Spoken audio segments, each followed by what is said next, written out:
오늘 사도행전 1장 1절에 보니까 사람 이름이 나와요. 사람 이름. 근데 이게 학자들마다 의견이 분분해요. 이게 과연 사람 이름이냐, 아니면 이 데오빌로가 하나님의 사랑을 받는 자라는 뜻을 가지고 있어요. 그래서 이 이름이 어디서 또 나오는가 하면 저 앞에 누가복음에서 나와요. 그래서 이 누가복음 1장 3절에 데오빌로 각하라는 이 이름으로 나와요. 여러분 아무한테나 각하라는 표현을 쓰지는 않죠.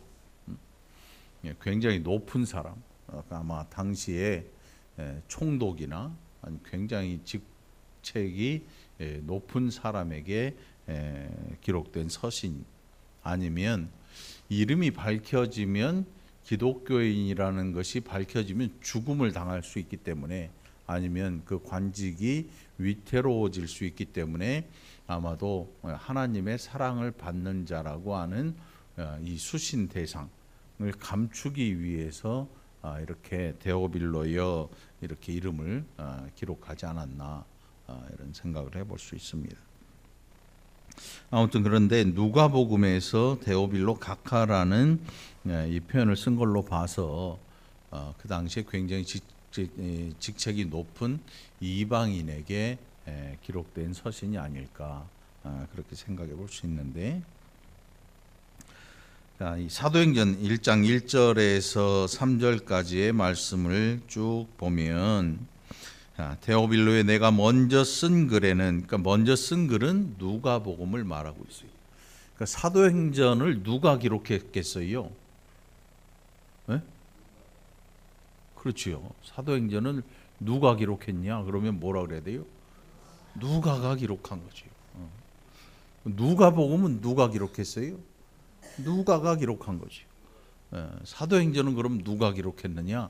누가가 기록한 거죠. 이 글을 쓴 목적이 누가복음 1장에도 사도행전 1장에도 자세히 나와 있어요. 그래서 내가 먼저 쓴 글에는 무릇 예수께서 행하시며 가르치시기를 시작하심부터 그가 택하신 사도들에게 성령으로 명하시고 승천하신 날까지의 일을 기록했다. 자, 누가복음에 뭐라고 기록하냐면 우리 중에 이루어진 사실에 대하여, 이 누가복음 1장에 나오는 말씀이에요. 처음부터 목격자와 말씀에 일꾼된 자들이 전하여 준 그대로 내력을 서술하려고 붓을 든 사람이 많은지라. 그러니까 예수 그리스도의 행적을 사도들, 예수님의 제자들이 가장 가까이서 지켜봤잖아요. 그래서 사도들은 예수 그리스도의 행적을 복음서를 통해서 기록을 하고, 그 복음서의 내용을 보면 제자들이 얼마나 가까이서 예수님의 행적을 지켜봤는지가 낱낱이 드러나고 있습니다.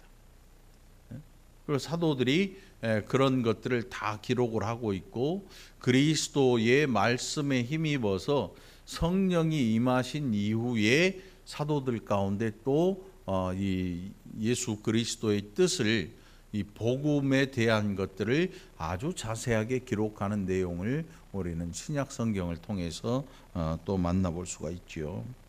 그러니까 여기에 붓을 든 사람이 많았다라고 하는 것은 사도들뿐만 아니라 사도들에게 전해 들은 사람들 가운데서도 이것을 기록하는 사람들이 꽤 많이 있었다라는 것을 우리가 생각해 볼 수가 있는데, 그런데 이것을 듣고 기록한 사람들이 많음에도 불구하고 우리에게 주어진 신약 성경은 몇 권인가요? 교회 비번 있잖아요. 네? 네. 구약 몇 권? 신약은 27권, 합쳐서 66권. 수많은 사람들이 붓을 들었음에도 불구하고 신약 성경이 27권만이 우리에게 전해지고 그것이 성경으로 정해진 이유는 다름이 아니라 이 하나님의 말씀에 관한 것들에 대해서 기록할 수 있는 그것을 누가 주셨느냐? 곧 하나님이 성경을 기록할 수 있도록 성령으로 감동된 자들만이 성경을 기록할 수 있도록 하셨어요. 그게 사도들에게 주어진 것이었어요. 그 외의 사람들에 대해서 그것이 주어지지 않아요. 우리가 이 시대에 성경이 나타나지 않는 이유는 뭐냐 하면 성령의 감동하심을 입은 자들, 곧 성경을 기록할 수 있는 자들이 나타나지 않기 때문에 더 이상 나타나지 않아요. 뭐 어떤 사람들은 뭘 보고 듣고 기도하면서 뭐 하고 집회하면서 뭐 은혜를 받고 있는데 그것을 기록한다 그래서 성경이 되질 않아요.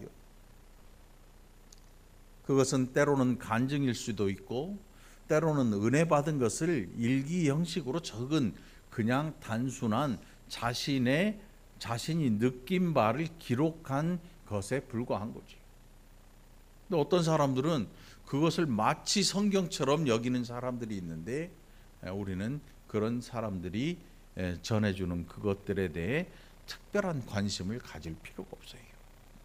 그래서 누가복음 1장 1절로 3절에서 4절까지 해서 붓을 든 사람들이 많은데 3절에서 그 모든 일을 근원부터 자세히 살핀 나도 데오빌로 각하에게 차례대로 써보내는 것이 좋은 줄 알았노니 이는 각하가 알고 있는 바를 더 확실하게 하려 함이라.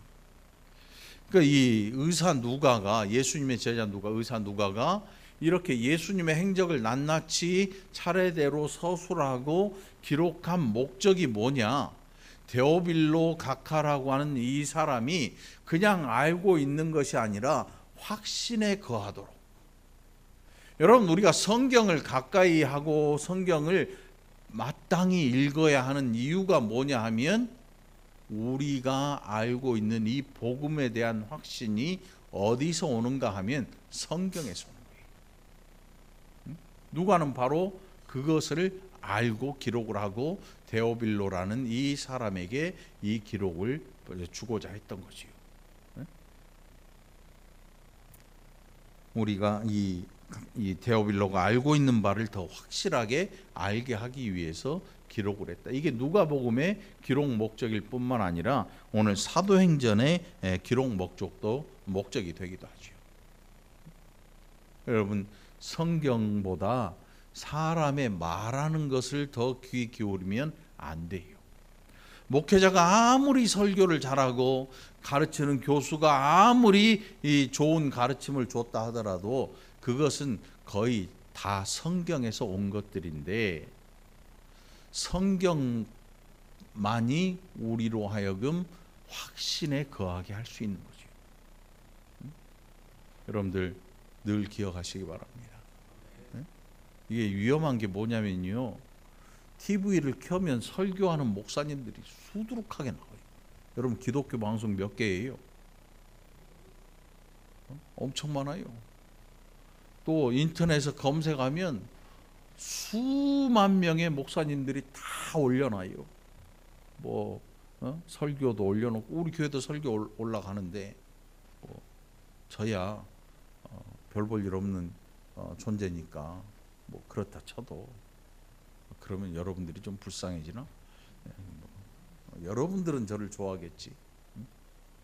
아무튼 사람의 말을 듣고 은혜를 받았다면 어디로 가야 되냐면 성경으로 가야 되는 거예요. 사람의 말을 듣고 사람한테 계속 가면 안 돼.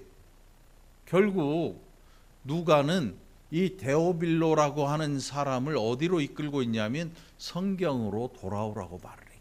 그리고 거기에서 확신한 바를 더 확고하게 알게 될 것을 이야기하고 있는 거죠.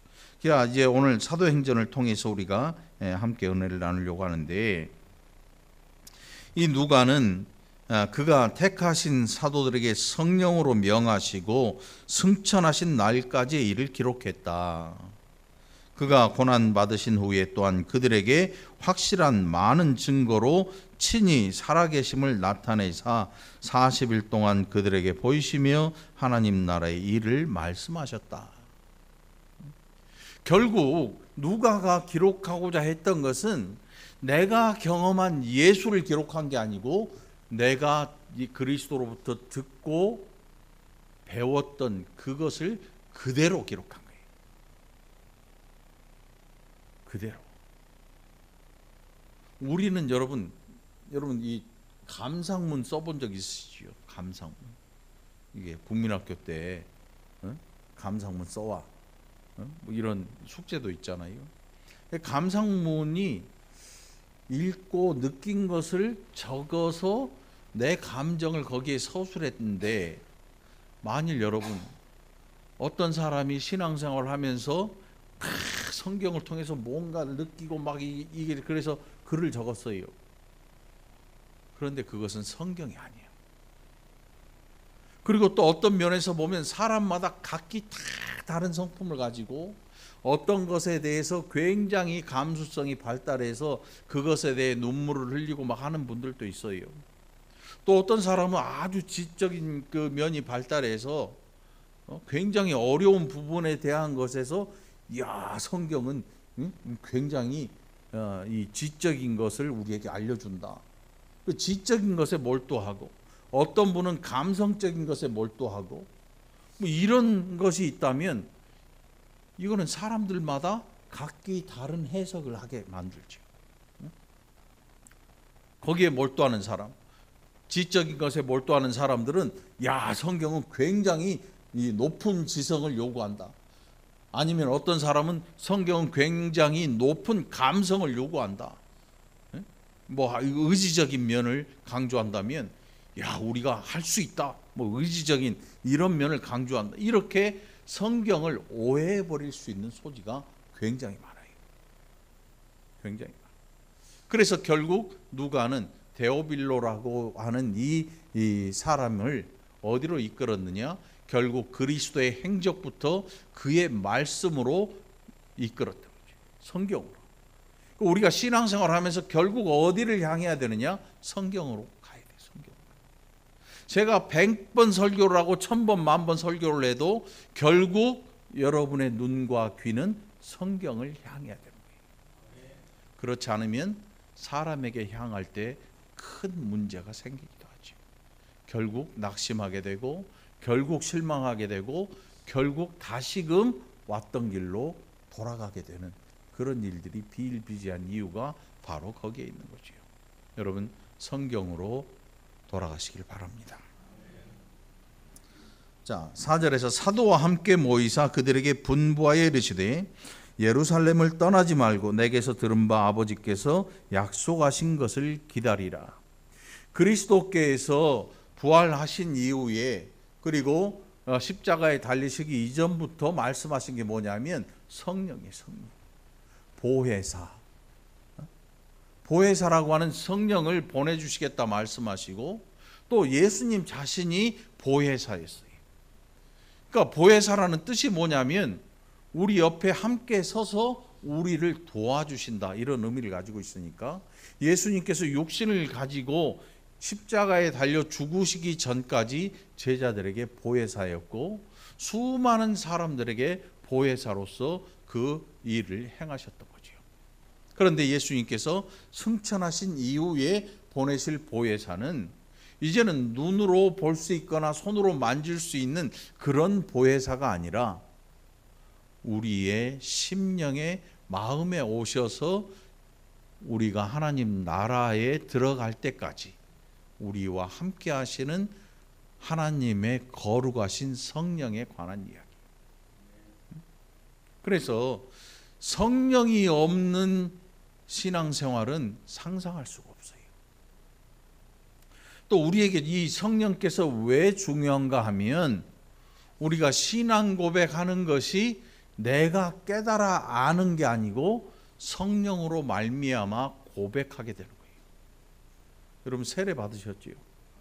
뭐 세례 받으실 분도 계시겠지만 우리가 세례를 받으면서 신앙 고백할 수 있는 이유는 성령께서 우리의 마음에 빛을 비추사 우리로 하여금 하나님 나라를 알게 해주신 거예요. 세상의 종교들은 자기 자신이 뭔가를 깨달아야 돼요. 그래서 산속으로 올라가고 사람 없는 데로 가서 가부좌를 틀고 명상을 하고 그것에 대해서 막 깊은 생각을 하고 깨달음을 얻기 위해서. 그런데 여러분, 우리가 이 들은 복음은 깨달음의 복음이 아니에요. 복음을 깨닫는다 이렇게 생각할 때 그것은 뭔가 저 다른 방향으로 커브를 틀어버린 거죠. 그래서 복음을 깨닫는다가 아니고 복음을 듣고 믿는다. 우리는 복음에 대한 확신, 믿음을 가지고 있는 거죠. 예수 그리스도에 대한 믿음을 가진 것이지 깨달음을 얻으려고 교회에 오는 게 아니에요. 여러분, 예수님은 믿음의 대상입니다. 믿음의 대상이죠. 믿어야 돼요. 믿지 않으면 아무 일도 없어요. 아무것도 없는 거죠. 그래서 예수님께서 그들에게, 제자들에게 계속해서 하신 말씀이 뭐냐 하면 성령에 관한 말씀이셨어요. 성령에 관한 말씀. 요한은 물로 세례를 베풀었으나 너희는 몇 날이 못되어 성령으로 세례를 받으리라 하셨느니라. 예수님께서 40일 동안 제자들에게 보이셨어요. 40일 부활하시고 사순절. 그리고 열흘 이후에 50일째 되는 날 오순절이라 그래요. 일순이 열흘이니까 오순절은 50일 되는 날이에요. 그 날에 성령이 그들에게 임하신 거예요. 그게 오순절 성령 강림이시죠. 몇 날이 못되어, 그 말씀이 바로 예수님께서 부활하시고 승천하시는 그 사순절 이후에 열흘 후에 성령이 강림하셨다. 몇 날이 못되어 성령으로 세례를 받으리라 하셨느니라. 자, 이제 제자들에게 드는 의문이 있었습니다. 그들이 모였을 때 예수께 여쭈어 이르되 주께서 이스라엘 나라를 회복하심이 이때니까 하니. 우리가 사실 신앙생활을 하면서 궁금한 게 뭡니까? 예수님 언제 오실까? 예수님 언제 오실까? 어떤 사람들은 막 언제 오네 시와 때 뭐 이런 얘기도 하고, 세상이 돌아가는 그 내용들을 보면서 와, 이 주님 오실 때가 이제 정말로 코앞에 왔다, 눈앞에 왔다, 막 이런 이야기를 하고 그러는데, 때와 시는 알 길이 없어요. 그것에 대해 예수님께서 아주 단호하게 말씀하세요. 7절에 보니까 때와 시기는 아버지께서 자기의 권한에 두셨다. 그러니까 지구가 막 폭발하고 엎어지고 지진이 나고 뭐 벼락이 치고 난리가 나도 때가 왔는지 그 시기가 되었는지 우리는 알 길이 없어요. 여러분 잘 기억하시기 바라요. 그래서 어떤 사람들이 야, 이제 종말이다, 끝장이 났다, 뭐 그 때가 왔다, 그리스도의 재림이 임박했다, 막 이런 얘기들을 하는데 그런 것에 흔들리면 안 돼. 예수님의 말씀이잖아요. 예수님의 말씀이에요. 때와 시기는 아버지께서 자기의 권한에 두셨다. 이 말씀은 무슨 뜻이냐면 성부 하나님의 권한에 두셔서 예수님, 성자 되시는 예수님 자신도 그것에 대해 말씀하지 않는다. 응? 아버지께서 자기의 권한에 주셨다. 그러니 종말론을 외치는 어떤 사람들에 대해 우리는 그 사람들의 말에 야, 굉장히 호소력이 있고 정확히 할 것 같고 뭐 무게감이 있고 이런 생각 가질 필요가 없는 거죠. 덧붙여서 뭐라고 하시냐면 너희가 알 바 아니요. 너희가 알 바 아니요. 너희가 관심을 가질 만한 일이 아니다. 응? 여러분 잘 생각해 보세요. 어떤 사람들은 이 세상의 끝날에 대해서 어떤 예언서나 이런 것들을 통해서 자꾸 그거를 알아내려고 해요. 알아내려고. 서양에 유명한 책이 있다면서요? 예언가가 기록해 놓은 노스트라다무스인지 뭔지 그 다 필요 없어요. 성경에도 그것에 대해서 기록하고 있지 않아요. 그 날과 시에 대해서 기록하고 있지 않아요. 어떤 사람은 성경이 암호화됐다 그래가지고 이걸 날짜를 계산하고 더하고 나누고 빼고 어쩌고 저쩌고 난리를 피는데 다 거짓말이에요. 성경은 우리가 사용하는 말로 기록이 돼 있잖아요. 여러분 성격 이상한 사람들은요, 사람을 앞에 놔두고 말을 빙빙 돌려요. 말을 빙빙 돌려. 정치하는 사람들이 그런 일 잘하죠. 말을 빙빙 돌리. 듣고 있으면 이 말이 그 말인지 저 말이 이 말인지, 나중에 뭔가가 탁 튀어나와서 그게 아니라고 드러나면 아니 사실은 그때 이래저래 해서 나는 그걸 말하는 게 아니고 저걸 말하는 거였다. 이렇게 말을 바꾸기도 하고, 이 구렁이 담 넘어가듯이 뭔가 나갈 길들을 훤하게 다 열어놓고 얘기를 해요. 정확하지 않아. 성경은 우리가 사용하는 언어로 기록이 되어 있습니다. 그래서 우리가 못 알아듣고 우리가 알 수 없는 부분들이 때로는 있어요. 성경에. 그 참 기가 막히죠. 사람의 말로 기록을 해놨는데 이게 무슨 뜻일지 잘 모를 때가 있단 말이지. 그때 여러분 어떻게 해야 돼요? 1. 인터넷 켠다. 2. 멈춘다. 거의 대부분 인터넷 켤걸요. 핸드폰을 검색하겠죠. 요즘은 검색도 필요 없어요. AI 누르고 거기다 야 성경 몇 장 몇 절이 무슨 얘기하는 거냐, AI가 쫙 얘기를 해주거든요. 아니에요. 학자들의 이 여러 방향으로 해석해 놓은 그런 이야기들을 AI가 해줄지는 모르겠으나 정답은 몰라요. 내 생각에 이게 옳은 것 같다고 할지라도 그건 정답이 아닌 거지요. 정답은 누가 알고 계시냐면 하나님이 알고 계셔요. 그래서 요한계시록은 잘 해석하려고 하지 않아요. 어려워서가 아니고 이게 진짜로 그 시대에 일어난 일인지 앞으로 일어날 일인지 이게 잘 알 길이 없거든요. 그래서 요한계시록에 대해서 사람들이 막 서로 자기의 느낀 것을 갖다가 이야기하거나 함부로 해석하지 않거든요. 결국 너희가 알 바 아니요. 때와 시기는 아버지의 권한이다. 그러니 너희가 알 바 아니다. 무슨 뜻이냐면 그것을 억지로 해석하려고 들지 말라는 것이요. 모를 때에는 그 자리에서 멈춰야지요. 그 자리에서 멈춰야지. 자, 그리고 예수님의 이제 말씀이 8절에 기록이 됩니다. 오직 성령이 너희에게 임하시면, 그러니까 너희의 알 바 아니요, 때와 시기에 대하여 너희가 아주 지대한 관심을 가지고 그것을 알려고 신앙생활을 하지 말고 이제 너희가 해야 될 일은 뭐냐 하면 오직 성령이 너희에게 임하신 이후에 너희가 어떤 삶을 살아야 될 것이냐, 그게 8절의 말씀이거든요. 여러분 이게 선교사님들의 전용 구절이 아니에요. 선교사님들이 오면 이 구절을 항상 해가지고 예수님의 지상명령 이런 말씀 하잖아요. 이 지상명령이 뭐냐면 땅에서 명령하신 게 아니에요. 최고의 명령.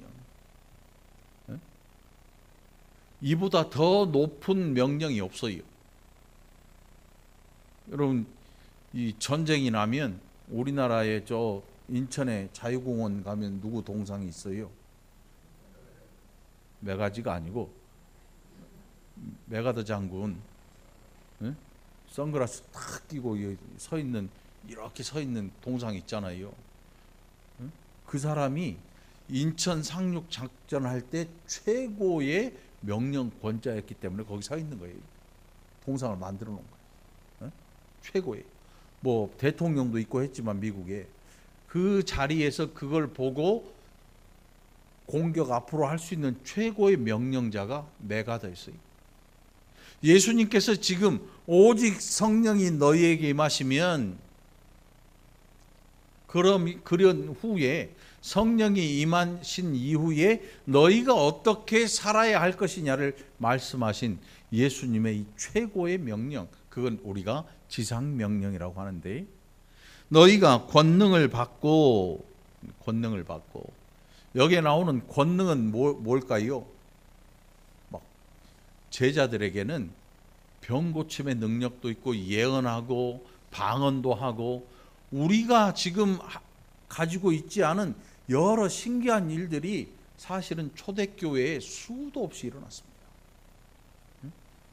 어떤 사람은 저주를 즉시 저주받고 죽기도 하고, 어떤 사람은 병 고침을 얻기도 하고, 베드로와 일행들이 안진뱅이를 일으키면서 뭐라고 해요? 나사렛 예수 이름으로 명하노니 일어나 걸으라 할 때 일평생 앉아있던 사람이 벌떡 일어나서 걷기도 하고. 우리는 지금 없잖아요. 어떤 분이 아파요. 제가 기도해 줄 수 있는 내용은 믿음으로 그 병이 낫기를 기도할 따름이지 100% 낫지도 않아요. 의심하는 건 아니고 그렇게 해서 병이 잘 안 나아요. 잘 안 나아. 그 이유가 뭘까요? 권능이라고 하는 게 언제 나타나느냐? 이 권능, 우리가 알고 생각하는 권능은 뭐예요? 막 병을 고쳐주고 뭐 미래를 봐주고 막 이 앞으로 어떻게 될지를 얘기해주고 이런 것들을 권능이라고 생각하는데 그게 권능이 아니에요. 권능이라고 하는 것은 그 시대에 따라서 우리가 가져야 되는 가장 최적의 것들을 하나님이 주신 거예요. 오늘 이 시대에 우리에게 가장 최적의 것, 가장 큰 권능은 뭐가 있을까요? 성령으로 말미암아 하나님의 뜻을 분별할 수 있는 지각력을 가진 거예요. 이미 병고침과 뭐 여러 가지 놀라운 초자연적인 이런 일들은 이미 사도들이 일하던 시기와 그리고 사도들의 제자 곧 속사도 그 시대에 수많은 이적들이 많이 일어났어요. 그런데 이 이적들이 일어나면서 나중에 이게 이상하게 변해요. 이상하게 변해. 가짜들이 막 나타나고 이적 아닌 이적을 막 일으키는 사람들이 거짓으로 이적을 일으키는 사람들이 생겨나요. 우리 시대에도 그런 사람들이 있었어요. 한동안 우리나라 길거리에서 막 비디오 테이프를 보여주면서 병자가 일어나고 막 이 절던 사람이 똑바로 걸어가고 그거 다 짜고 한 거거든. 다 짜고 다 거짓말이에요. 다 소용없는 거고. 그런 것들로 사람들을 미혹하기 시작했어요. 여러분, 이 미혹이란 말은 아무에게나 쓰는 게 아니에요. 미혹한다고 하는 것은 마귀와 사탄에게 해당되는 단어거든요. 자, 오직 성령이 너희에게 임하시면 너희가 권능을 받고, 제자들에게 권능이 주어졌습니다. 마을마다 다니면서 병들을 고치고 복음을 전하고. 그래, 결국 이 권능의 목적이 뭐냐? 권능의 목적. 응? 여러분, 전쟁터에서 총의 목적이 뭐예요? 총의 목적. 적을 물리치는 거잖아요. 또 나를 지키는 것. 나를 지키고 적을 물리치기 위한 거죠. 전쟁에 나가는 병사가 총이 없으면 어떻게 해요? 전쟁에 나가는데 이 병사가 총이 없어. 그건 뭐야? 방위? 방위 나온 사람 없죠? 방위도 총 있어요. 동사무소에. 총이 없는 거는 병사가 아닌 거야. 권능이라고 하는 것을 주신 목적이 있어요. 거기 보면 너희가 권능을 받고 예루살렘과 온 유대와 사마리아와 땅 끝까지 이르러 내 증인이 되리라. 권능의 목적은 증인으로 살라는 거지. 권능을 가지고 증인이 되라. 우리에게 있는 권능이 뭡니까? 하나님의 말씀을 듣고 그것을 아는 거지요. 그것을 믿는 거예요. 성경을 보고 하나님의 뜻을 분별할 수 있는 영적인 지각력을 가지게 되는 거예요. 이게 우리의 권능이에요. 이 시대의 권능은 말씀으로 주어져요. 그래서 성경이 중요한 거예요. 어느 때보다 더 성경이 중요한 거예요. 그래서 다른 이상한 것들이 하나님의 백성들을 건드리지 못하도록 성령으로 지키실 뿐만 아니라 말씀을 통해서 우리가 그것을 분별할 수 있는 분별할 수 있는 지각력을 우리에게 주신 것이, 이게 우리가 가진 권능이라고 말할 수 있지요. 자, 그 권능을 가지고 증인이 되라 말씀하십니다. 증인이 되라. 그러니까 증인이 된다고 하는 게, 여러분, 증인이라는 단어를 우리는 일상에서는 사용 안 해요. 여러분, 일반적인 우리가 생활에서 증인이야 이런 말 안 하잖아요. 증인이라는 단어는 어디서 써요?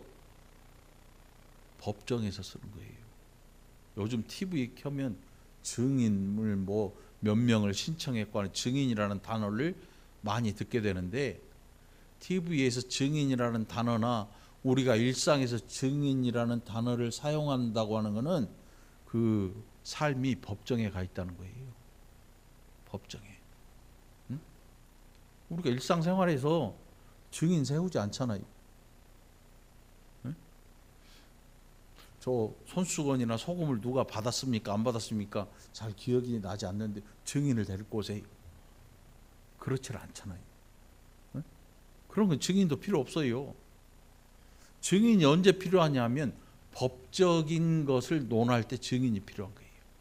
그래 예수님께서 너희가 권능을 받고 이 예루살렘과 사마리아와 땅끝까지 유대와 이 땅끝까지 이르러 내 증인이 되리라 말씀하신 게 뭐냐면, 이 권능을 통해서 증인이 되는 건 하나님 나라의 법정에서 너희는 증인이 되라.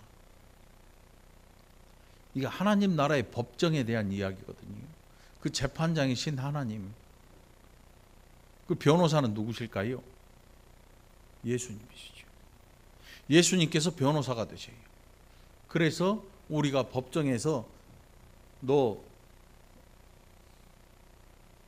지옥 간다고 생각하냐, 천국 간다고 생각하냐, 응? 법정에서 넌 잘한 게 뭐가 있냐, 응? 당신 잘못이 뭐냐, 응? 판사가, 검사가 막 이 죄를 추궁하잖아요. 이 사람은요, 살인도 하고 강도도 하고 막 악한 일들을 엄청나게 했어요. 재판장님 보세요. 제가 다 자백 받아왔습니다. 보십시오.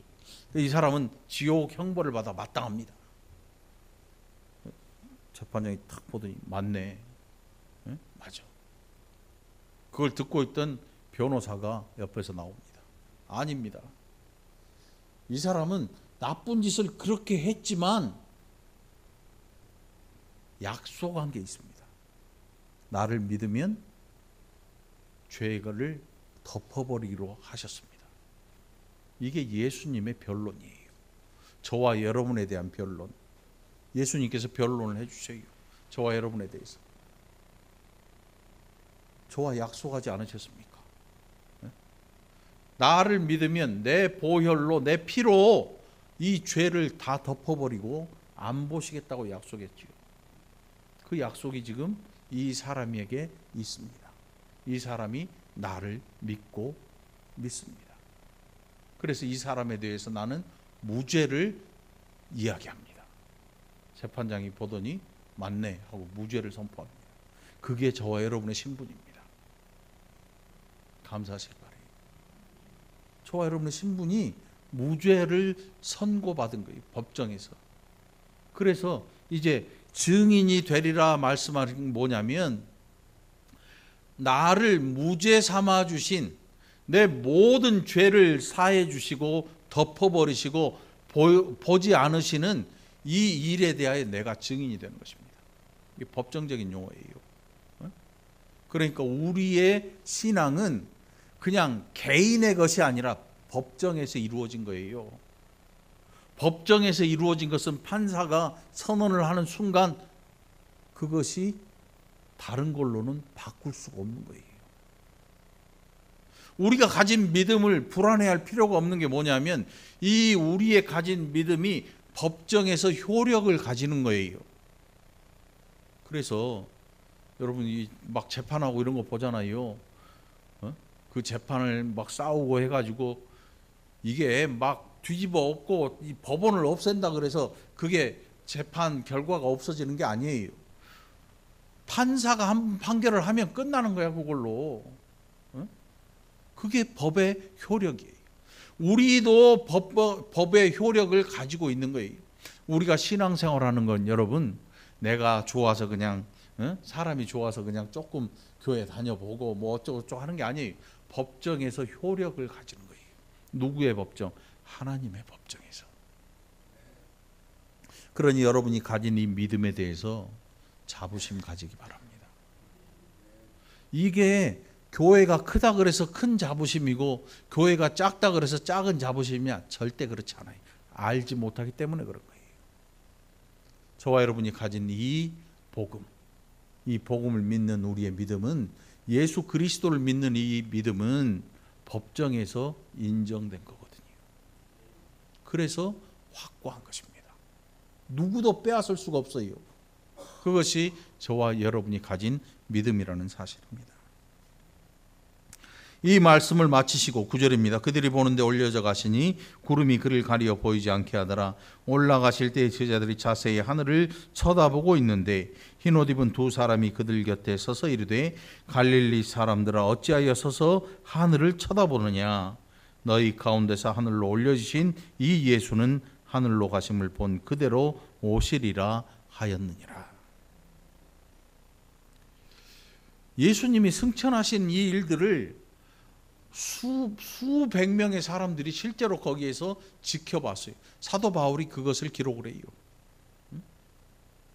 500여 형제에게 일시에 보이셨고 뭐 수많은 사람들이 예수님의 승천하심을 바라보고 있었어요. 여기에 갈릴리 사람들을 흰옷 입은 두 사람, 아마도 천사였을지. 그래서 이 흰옷 입은 두 사람이 거기에서 예수님의 승천을, 여러분 어렸을 때 그 풍선, 어린이날 풍선 있잖아요. 그거 갖고 놀다가 놓쳐버려. 끈이 끊어져. 어떻게 해요? 풍선이 안 보일 때까지 눈이 빠져놓고 쳐다보잖아요. 계속 봐. 근데 나중에 요만한 점이 되었는지 어쨌는지 안 보이는 데까지 올라가 버려요. 원망스럽지요. 신기한 장난감이었는데, 신기하잖아요. 갖고 있는데 둥둥 떠. 응? 둥둥 뜨잖아. 근데 더 신기한 것도 있어. 엄청나게 큰데 둥둥 떠. 열기구. 여러분 열기구 타보셨어요? 이게 이만한 풍선 안에 가스통을 가지고 가서 불을 붙이면 그게 뜨거운 열이 그 안에 채워가지고 엄청난 그 열기구가 붕 하고 떠올라요. 저는 여러분들도 떠오르게 할 수 있어요. 열받게 하면 머리가 뜨거워져 가지고 붕 떠오를지도 몰라. 그 열기구잖아요. 그 예수님이 승천하시는 모습을 끝까지 지켜보는 사람들이 아마 있었던 것 같아요. 아마 거의 대부분의 사람들이 쳐다봤겠지요. 떨어지지 않나. 네? 저러다가 떨어지는 거 아닌가. 언제 이 일이 또 있었냐면 에녹에게도 있었고 엘리야도 이 일을 했어요. 그가 병거를 타고 하늘로 올라가는데 그 엘리야의 제자들이 나중에 주변을 샅샅이 수색을 해요. 왜? 올라가다가 떨어졌을까 봐. 진짜로 그 주변을 샅샅이 뒤져요. 못 찾아요. 결국 에녹과 엘리야 이 어디서 만나냐면 변화산에서 그들이 봐요. 아, 죽은 게 아니라 실제로 승천해서 살아있구나. 그것을 봤던 게 베드로, 야고보, 요한 이 세 제자거든요. 근데 갈릴리 사람들이 그 끝까지 쳐다봐요. 아마도 그들의 눈에는 물질적인 육신을 입은 예수께서 올라가다 떨어질지 아닐지 그거를 확인하고자 했던 건지 끝까지 지켜보고 있었어요. 그때 두 사람이 나타나서, 흰옷 입은 두 사람이 나타나서 그들에게 이야기합니다. 왜 하늘만 쳐다보고 있느냐? 너희 가운데 올리운 예수는 너희가 올라가심을 본 그대로 다시 오신다. 예수님의 다시 오심, 이것은 이 세상의 끝이에요. 예수님의 다시 오심. 저와 여러분이 기다리는 게 뭐예요? 우리가 살아있을 때 예수님이 다시 오실 그 날을 소망하며 기다리기도 하지만, 그렇지 않을지라도 우리는 천국 백성이죠. 왜? 예수님께서 우리에게 이미 믿음을 통해서 우리에게 천국을 주셨거든요. 천국은 그래서 저와 여러분의 것이기도 한 거죠. 자, 한 가지 더. 왜 하늘만 쳐다보고 있느냐? 이제는 너희가 돌아가서 증인이 돼야 되지 않느냐, 이 말씀이에요. 여러분, 신앙 중에 제일 답답한 신앙이 뭐냐면 교회에다가 코 박고 사는 사람들이에요. 교회에서만 성도인 사람들, 굉장히 말도 안 되는 거죠, 사실은.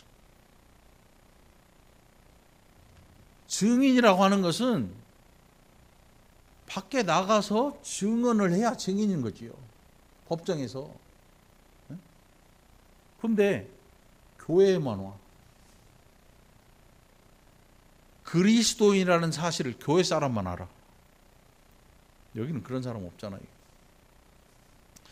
내가 교회에 다니고 내가 예수 믿는다는 사실을 교회 성도들만 알면 그거 참 문제야. 그건 증인이 아니야. 법정에서 지켜보고 있는 모든 사람들이 저 증인이네, 알아봐야 되거든요.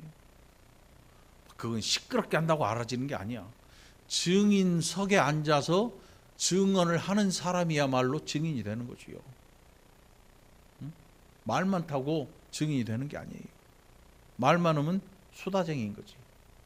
말이 많다고 증인이 되는 게 아니고 법정에서 제대로 진술하는 자가 증인인 거죠. 저와 여러분이 그 증인인 거예요. 그리고 우리는 그냥 여기저기 떠돌아다니면서 그냥 마음대로 사는 그런 존재들이 아니고 예수 그리스도의 오심을 기다리는 사람들이에요. 망부석이란 거 아시나요? 망부석? 섬마다 그 망부석에 대한 전설 따라 삼천리가 많아. 조금 바위가 좀 길쭉하게 생겼으면 다 망부석이래. 그리스도인들은 망부석이 아니야. 너희가 올라가심을 본 그대로 다시 오실 예수 그리스도를 일상을 살아가며 기다리는 사람들이 돼야 돼요. 그 날이 없다고 사는 사람들은 예수 믿는 사람들이 아니에요. 반드시 그리스도께서 다시 오실 그 날이 존재하는 거죠. 여러분의 삶에 예수 그리스도의 다시 오심이 존재하기를 바랍니다. 이 존재함이 없으면 마음대로 살아요. 예수 다시 안 오는데 뭐하러 착하게 살고, 뭐하러 경건하게 살고, 뭐하러 정직하게 삽니까? 예수 그리스도의 다시 오실 그 날 때문에 내가 절제하고 인내하고 고통을 참아내고 기다릴 수 있는 거예요. 그런 성도들이 되기를 간절히 바랍니다. 기도합시다. 하나님 아버지, 감사합니다. 얼마나 많은 것들이 우리를 미혹하는지, 얼마나 많은 것들이 우리를 넘어뜨리려 하는지, 지적이고 감정적이고 의지적인 것들이 얼마나 우리를 속여대는지. 그러나 하나님, 우리가 증인이라는 사실, 그리고 우리를 변호해 주시고 또 우리로 증인의 삶을 살게 해주시는 성령에 힘입어서 이제는 이 세상 속에서 그리스도인으로 살아가게 인도하여 주옵소서. 인내하고 참아내는 자들이 되게 해 주옵소서. 감사드렸고 예수님 이름으로 간절히 기도합나이다. 아멘.